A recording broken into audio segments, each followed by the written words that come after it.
చాలామంది bus స్టాప్‌కి walkable distance ఉండి, అలాగే తక్కువ బడ్జెట్‌లో ఉండే విధంగా ఇండిపెండెంట్ హౌసెస్ అడుగుతున్నారు గదా! ఇవాళ మీకోసం 80% లోనొచ్చే ఇండిపెండెంట్ హౌస్ 111 గజాల ఇల్లు తీసుకురావడం జరిగిందండి. ఇదొచ్చేసి మనకి ఇండిపెండెంట్ హౌస్ హెచ్ఎండి అప్రూవ్డ్ వెంచర్‌లో ఉంటది. ఇంటి ముంగట వచ్చేసి 30 ఫీట్ రోడ్ ఉంటది. Under ground drainage, street light, పార్కులు అన్నీ ఉంటాయి. స్విగ్గీ, జొమాటో, క్యాబ్‌లు, ఆన్‌లైన్ సర్వీసులు గూడా అన్నీ వస్తాయి. ఈ పక్కనే మనకు 2 హౌసెస్ అన్ని అవైలబుల్ ఉన్నాయండి. ఎవరైనా ఇద్దరు బ్రదర్స్ గాని, సిస్టర్ బ్రదర్స్ గాని ఎవరైనా తీసుకుంటే చాలా బాగుంటదండి. ఈ 2 హౌసెస్ కూడా మనకు సిమిలర్‌గా ఉంటున్నాయి. అలానే మా ఇన్‌స్టాగ్రామ్ పేజ్‌నైతే తప్పకుండా ఫాలో అవ్వండి. ఎందుకంటే మేము అన్ని జెన్యూన్ వీడియోస్ పోస్ట్ చేస్తున్నామండి. మీకు ఈ వీడియో నచ్చినట్టయితే లైక్ చేసి మీ ఫ్రెండ్స్, మీ బంధువులకు లో బడ్జెట్‌లో హౌసెస్ కావాలనుకుంటే మా వీడియో లింక్‌ని వాళ్ళకి షేర్ చేయండి.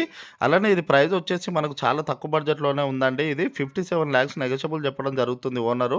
57 లక్షలు ఇంకా తగ్గిస్తారంట కూడా. ఇది అడ్రస్ వచ్చేసి ఉప్పల్ మెట్రో నుంచి 11 కిలోమీటర్లు ఉంటది. నారపల్లి నుంచి 4 కిలోమీటర్లు ఉంటది. ఫిర్యాదుగూడ కమాన్ నుంచి అయితే 8 కిలోమీటర్లు ఉంటది. ఫాలో అవ్వడం మాత్రం మర్చిపోవద్దండి. Thank you.